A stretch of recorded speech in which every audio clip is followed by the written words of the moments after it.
ഓം ശ്രീ ഗുരുഭ്യോ നമ. SMECT KP astro സെൻറ്ററിലേക്ക് ഏവരെയും സ്വാഗതം ചെയ്യുന്നു. നിങ്ങൾക്കും നിങ്ങളുടെ കുടുംബാംഗങ്ങൾക്കും സർവ്വ ഐശ്വര്യങ്ങളും ഉണ്ടാവട്ടെ എന്ന് പ്രാർത്ഥിക്കുന്നു. ഇന്നത്തെ നമ്മുടെ വിഷയം 2026 വരുന്ന വ്യാഴ സംക്രമത്തെക്കുറിച്ചാണ്. അതിനു മുമ്പ് ഈ ചാനൽ ആദ്യമായി കാണുന്നവരൊക്കെ ആണെങ്കിൽ ചാനൽ ഒന്ന് സബ്സ്ക്രൈബ് ചെയ്യുക. പിന്നെ ജ്യോതിഷ സംബന്ധമായിട്ടുള്ള ആവശ്യങ്ങൾക്കും ജ്യോതിഷ പഠനത്തിനും ജ്യോതിഷ കൺസൾട്ടേഷനും ഒക്കെ SMECT അസ്ട്രോ സെൻറ്ററുമായിട്ട് ബന്ധപ്പെടാവുന്നതാണ്. ഇനി നമുക്ക് വിഷയത്തിലേക്ക് കടക്കാം. ദേവഗുരു എന്നറിയപ്പെടുന്ന വ്യാഴം വേദ ജ്യോതിഷത്തിൽ ഏറ്റവും കൂടുതൽ സ്വാധീനമുള്ള ഗ്രഹങ്ങളിലൊന്നാണ്. വ്യാഴം ഏറ്റവും ശുഭകരമായ ഗ്രഹമായിട്ടാണ് അറിയപ്പെടുന്നത്. വ്യാഴദൃഷ്ടി പതിക്കുന്നത് ഏറ്റവും പവിത്രമായിട്ടാണ് കണക്കാക്കുന്നത്. വ്യാഴദൃഷ്ടി പതിക്കുന്ന രാശികൾ വളരെയധികം സ്വാധീനം വർദ്ധിക്കുകയും ചെയ്യും. അത് സന്തോഷവും സമ്പത്തുമൊക്കെ വർദ്ധിപ്പിക്കും. പിന്നെ വ്യാഴം സന്താനം, ദൈവാനുഗ്രഹം, സമ്പത്ത്, അറിവ് എന്നിവയുടെയൊക്കെ കാരകഗ്രഹമായിട്ടാണ് കണക്കാക്കുന്നത്. ഈ വർഷം വ്യാഴസംക്രമണം 2026 ജൂൺ 2 രാവിലെ 6:30 മിഥുനം രാശിയിൽ നിന്ന് കർക്കിടകൻ രാശിയിലേക്ക് സംക്രമിക്കപ്പെടും. ചന്ദ്രക്ഷേത്രമായ കർക്കിടകൻ രാശിയിൽ വ്യാഴം പ്രവേശിക്കുമ്പോൾ തന്നെ വ്യാഴത്തിൻ്റെ സ്വാധീനം പെട്ടെന്ന് വർദ്ധിക്കും. അതിനുള്ള പ്രധാന കാരണം കർക്കിടകം ഒരു ശുഭഗ്രഹത്തിൻ്റെ രാശി ആയതുകൊണ്ടും പിന്നെ വ്യാഴത്തിൻ്റെ ഉച്ചരാശി ആയതുകൊണ്ടുമാണ്. വ്യാഴം കർക്കിടകത്തിലേക്ക് പ്രവേശിക്കുന്നതോടുകൂടി തൻ്റെ ഉച്ചഫലങ്ങൾ നൽകാൻ തുടങ്ങുന്നു.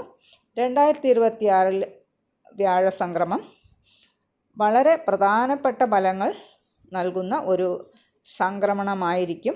അത് നിങ്ങളുടെ രാശിയിൽ എങ്ങനെയുള്ള ഫലമാണ് ഉണ്ടാവുക എന്നതിനെക്കുറിച്ച് വിശദീകരിച്ച് പറയാം. കർക്കിടകക്കൂറിൽ വരുന്ന പുണർദം 4-ാം പാദം, പൂയം, ആയില്യം എന്നീ 3 നക്ഷത്രക്കാർക്ക് 6-ാം ഭാവാധിപത്യവും 9-ാം ഭാവാധിപത്യവുമുള്ള വ്യാഴം ജന്മരാശിയിൽ സ്ഥിതി ചെയ്യുന്ന കാലമാണ്. കർക്കിടകൻ രാശിയുടെ 5, 7, 9 ഭാവങ്ങളിലേക്കുള്ള ദൃഷ്ടി വളരെയധികം പ്രയോജനകരമായിരിക്കുകയും ചെയ്യും. കർക്കിടകം വ്യാഴത്തിൻ്റെ ഉച്ചരാശി ആയതുകൊണ്ട് വ്യാഴം കർക്കിടകത്തിൽ സഞ്ചരിക്കുന്ന കാലം വളരെയധികം ഗുണാനുഭവങ്ങളൊക്കെ നിങ്ങൾക്ക് ലഭിക്കും.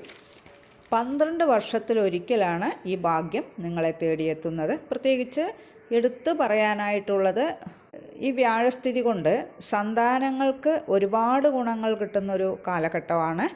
സന്താനങ്ങൾക്ക് പല വിധത്തിലുള്ള ഉയർച്ചകളാണ് കാത്തിരിക്കുന്നത്. പിന്നെ സന്താനങ്ങൾ ഉണ്ടാകാതെ വർഷങ്ങളായി വിഷമിച്ചു കൊണ്ടിരിക്കുന്ന ദമ്പതികൾക്ക് സന്താന ഭാഗ്യത്തിന് ഉതകുന്ന സമയക്കാലം തന്നെയാണ്. ചികിത്സകളൊക്കെ ഫലിക്കുകയും തന്മൂലം സൽസന്താനങ്ങളെ ലഭിക്കുന്നതിനുമൊക്കെ ഇടയാകും. സന്താനങ്ങളുടെ വിവാഹം നടക്കുന്നത് വഴിയും അവർക്ക് ഉയർന്ന വിദ്യാഭ്യാസം ലഭിക്കുന്നത് വഴിയും പിന്നെ പുതിയ ജോലിയൊക്കെ ലഭിക്കുന്നത് വഴിയും അങ്ങനെ പല വിധത്തിലും സന്തോഷാനുഭവങ്ങളൊക്കെ ഉണ്ടാകുന്നതാണ്. പേരും പ്രശസ്തിയൊക്കെ ഉണ്ടാകും. വിദ്യാർത്ഥികൾക്ക് പഠനത്തിൽ മികവ് പുലർത്താൻ കഴിയും. ടെസ്റ്റുകളും ഇൻ്റർവ്യൂകളും ഒക്കെ വിജയിക്കുന്നതാണ്. ഉന്നത വിദ്യാഭ്യാസത്തിനായി പോകുന്നവർക്ക് ആഗ്രഹിക്കുന്ന വിഷയത്തിന് ആഗ്രഹിക്കുന്ന സ്ഥലത്ത് തന്നെയൊക്കെ പ്രവേശനം ലഭിക്കാനും ഇടയുണ്ട്. ഉന്നത വിദ്യാഭ്യാസത്തിനായി വിദേശത്തേക്ക് പോകാൻ ആഗ്രഹിക്കുന്നവർക്കും ആഗ്രഹം സഫലമാകും. വിദേശയാത്ര ആഗ്രഹിക്കുന്നവർക്ക് വിദേശയാത്ര തരപ്പെടും. പിന്നെ വിവാഹാലോചനയൊക്കെ ആയി മുന്നോട്ട് പോകുന്നവർക്ക് അനുകൂലമായ വിവാഹബന്ധം വന്നു ചേരുന്നതിനും മംഗളകർമ്മങ്ങളൊക്കെ നടന്നു കിട്ടുന്നതിനും ഇടയാകും. ദൂരദേശത്തേക്ക് ഉള്ള യാത്രകൾ വേണ്ടതായിട്ട് വരും. ബിസിനസ് രംഗത്ത് പ്രവർത്തിക്കുന്നവർക്ക് നല്ല ഗുണാനുഭവങ്ങളൊക്കെ പ്രതീക്ഷിക്കാം. ശരിയായ സമയത്ത് ശരിയായ തീരുമാനങ്ങളൊക്കെ എടുക്കാൻ കഴിയും. പല പുതിയ പദ്ധതികളും ആവിഷ്കരിച്ച് നടപ്പിലാക്കാനും കഴിയും. ബിസിനസ്സിൽ നിന്ന് പുതിയ നിക്ഷേപങ്ങൾ നടത്തുന്നതിനും ലാഭവർദ്ധനവ് ഉണ്ടാക്കുവാനുമൊക്കെ സാധിക്കും. പ്രണയിതാക്കൾക്ക് പ്രണയബന്ധം വിവാഹത്തിലേക്ക് എത്തിച്ചേരാനാകും.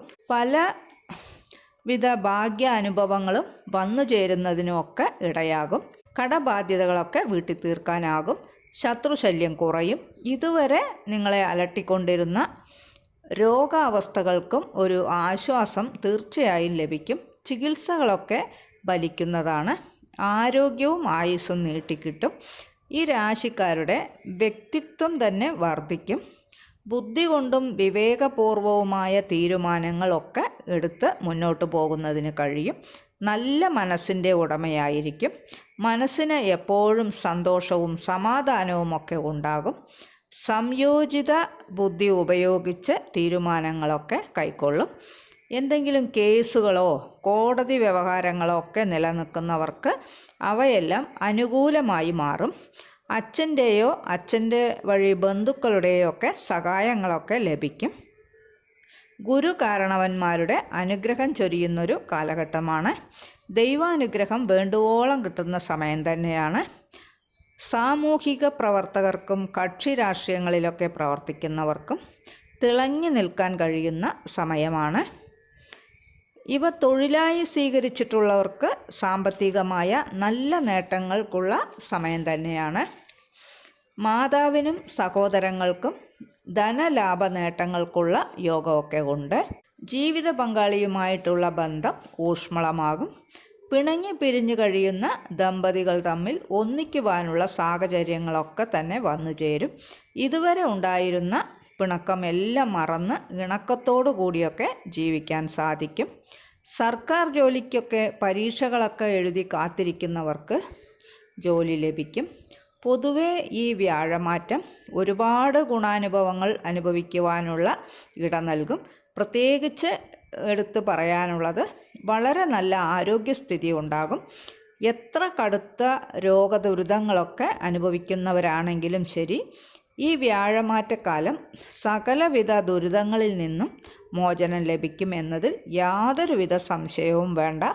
ഈ പറയുന്ന ഫലങ്ങൾ നിങ്ങൾക്ക് അനുഭവപ്പെട്ടില്ല എങ്കിൽ നിങ്ങളുടെ ജനനകാല ഗ്രഹനിലയിലുള്ള വ്യാഴസ്ഥിതി ഗ്രഹങ്ങളുടെ ഭാവബന്ധത്തിൻ്റെ അടിസ്ഥാനത്തിൽ ദോഷഭാവങ്ങളുമായി ബന്ധപ്പെട്ടിട്ടാണോ നിൽക്കുന്നത് എന്ന് നോക്കണം.